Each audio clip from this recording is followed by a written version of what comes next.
G'day guys, welcome back. My name is Wildkard. Thank you for watching the Wildkard Rugby Show. As always, it is my pleasure and privilege to talk about the greatest game in the world, rugby. And boy, I also enjoy this game quite a bit. Damian McKenzie's back in the 10 jersey for the Cheifs, and every time Damian McKenzie puts a smile on as he kick a goal, he puts a smile on my face because boy, this guy's good. And yeah, my fan experience was unfortunately ruined 14 minutes into the game. Only 14 minutes. Not even a quarter of the game had gone before the commentary start bashing the game live on TV. And this time, Justin Marshall proved to the world that he actually don't have a fucking brain anymore. And you know, if you're like, oh, what are you talking about, Wildcard?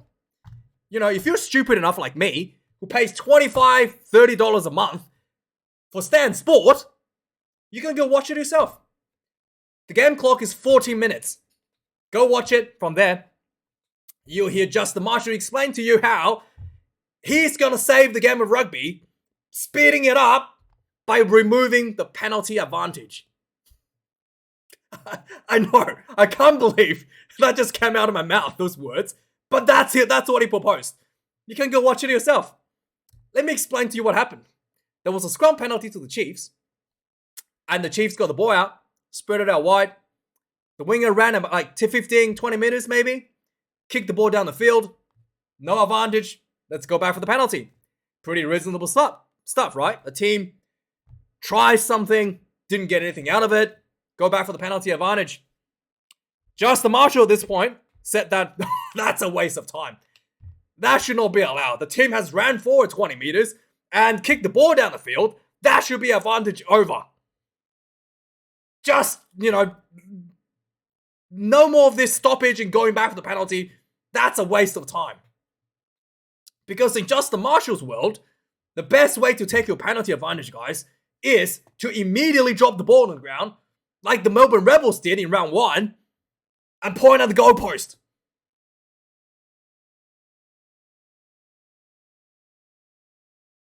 And he complained about this multiple times in this one game.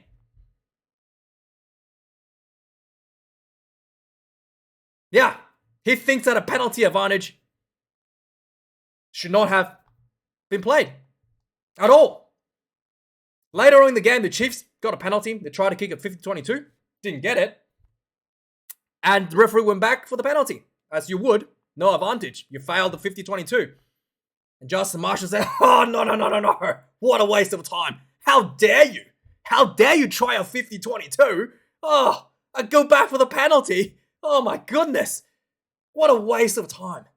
No penalty advantage, please. Also, in the same game, they further on air their grievances about how the current state of the game is atrocious and World Rugby is looking at changing the game, guys. The game's going to be better. They're going to change it.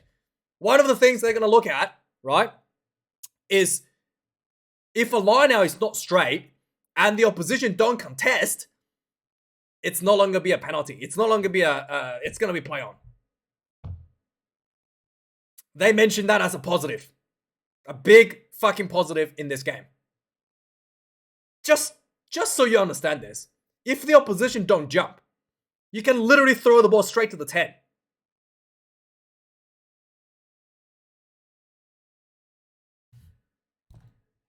That's the better game of rugby that everybody wanted to see. That's what they wanted, right? Just throw the fucking ball straight to 10 and skip the whole line out. No problem. And by the way, just to make the game more confusing for the fans as well, right? You know, if your team jumped, if the opposition jumped, when you throw a line out that's not straight, you get penalized. You still lose the ball. Just to make it a little bit more confusing for the fans. Why sometimes the team gets penalized for not straight and sometimes you won't. You can just throw the ball straight to the 10. Just to make the game a little bit more exciting, a little bit more confusing for the fan experience. Let's just, yeah. Just all that just to save some embarrassment for a hooker who can't do his job. And now I want to talk about something else that I see a lot of complaints from the Fijian game from yesterday. Is that why the TMO not reviewing all the issues that occurred in the game? Leaving a lot of fans feeling like there's a cover-up. Well, quite frankly, it's not a cover-up. The game of rugby somehow decided that TMO review is a waste of time. Even in the case of a try, they think that the game needs to be sped up and the TMO should be taken out of the game. That is why Dalgunu probably scored a try yesterday following a nice grubber kick. Never reviewed, because let's not waste our time.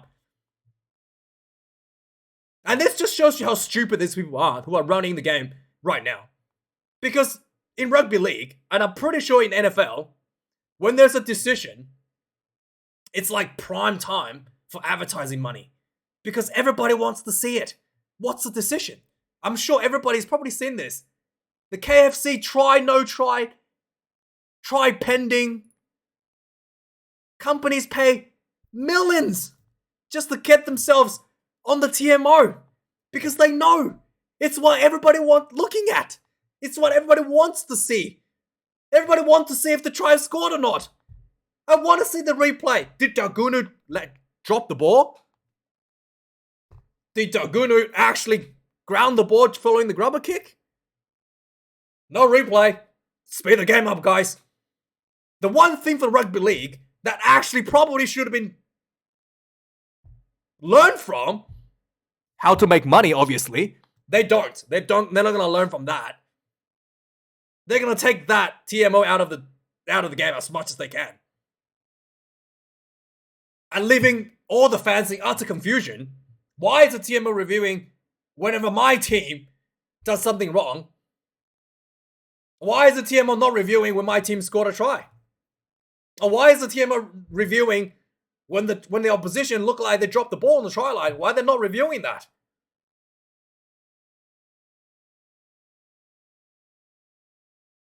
You talk about fan experience. Super Rugby, Stan Sport. What fan experience are you giving to anybody? All this fucking rubbish. All these inconsistencies. All this nonsense fucking complaining on live TV. What fan experience are you actually giving anyone? What sort of fan experience are you actually... Oh, sorry. I'm sorry. How naive am I?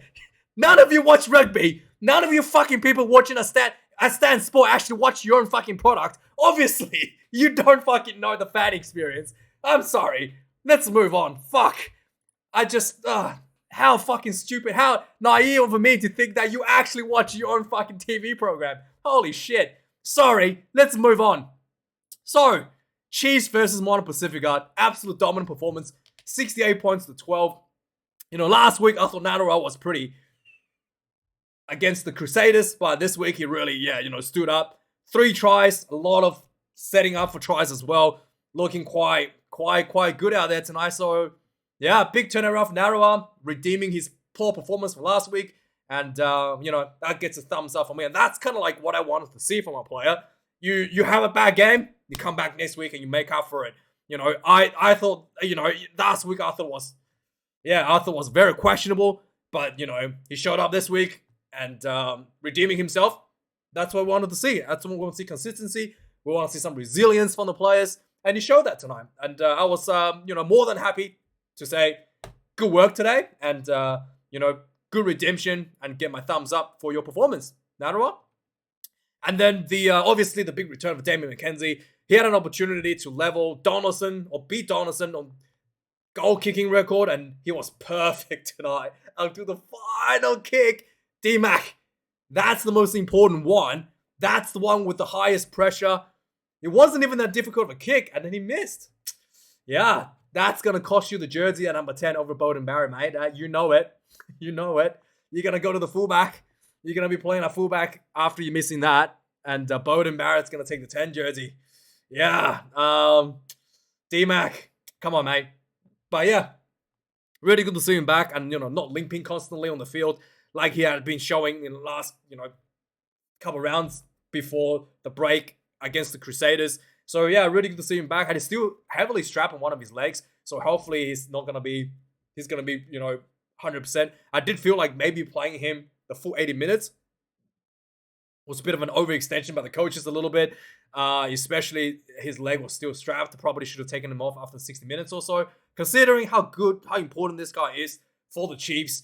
You already won the game 60 minutes in. You don't have to have D-Mac on the field risking injuries for the last 20 minutes or so. Maybe they kept him on the field to try to break the record. But yeah, I thought that was probably too much of a risk for such an important player for not just the Chiefs, but for the All Blacks as well. Yeah, it is what it is. So let's have a look at the match stats. 10 tries to 2, 780 run meters to 310. 11 turnovers conceded for the Chiefs, 19 against Moana Pasifika. 107 for the tackles for the Chiefs, 21 missed tackles. Moana Pasifika, 116 tackles made, 37 missed tackles. 26 kicks in play, 17 for the Chiefs, 17 for Moana Pasifika, 9 out of 10 conversions.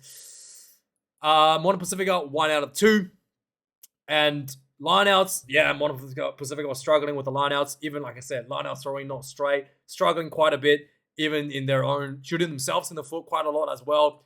Chiefs only lost one of their own lineouts. Chiefs also had dominant scrummaging. Despite that, it says that both teams lost 1 scrums. Chiefs were overwhelmingly dominant in that scrum and getting those penalties as well. 10 penalties against the Chiefs, 9 against Moana Pasifika. So overall, Moana Pasifika could probably be pretty happy about themselves with their discipline. They had some issues, in the previous weeks where they were sent off with discipline issues, like repeated discipline issues with yellow cards. That was not the case for this game, despite the overwhelming pressure that was exerted upon them tonight. But yeah, this was a tough game. Not sure what else to say. There was a lot of tries being scored. 10 tries. Probably just go watch a replay. I reckon 12 minutes already. The Moana Pasifika did able to get 2 of them themselves on the scoreboard. There was 1 try where it looked like it may have been held up, but the on-field decision by Ben O'Keefe was that he saw the ball being grounded. Fair enough. So that was the one 77 minutes in. I think Fai Langi won. And yeah, go watch the replay. Probably the best way to go about it. I'm not going to go through every single try. Yeah. So anyway, thanks for watching this video, guys. Let me know your thoughts. And, thank you for paying $25 a month, subscribing to Stan Sport. And yes, please keep subscribed. Like, comment, and post your comments down below. And I will reply to you. And I've got to go watch the next game. Cheers.